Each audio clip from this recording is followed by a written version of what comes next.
Partita la serie 8 dei 400 con Rodrigo, Carrazzi, Zanardo, Ravasio e Busetti, atlete attorno al minuto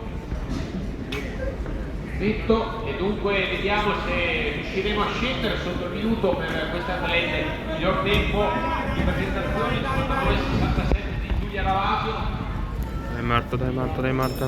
Passa a condurre proprio Giulia Ravasio, che Dai che lei ce l'ha, poco superiore ai 29 si candida a poter scendere sotto il minuto. Vediamo. Ovviamente i tempi di presentazione sono sicuramente quelli outdoor, mentre si corre indoor. Resiste Busetti.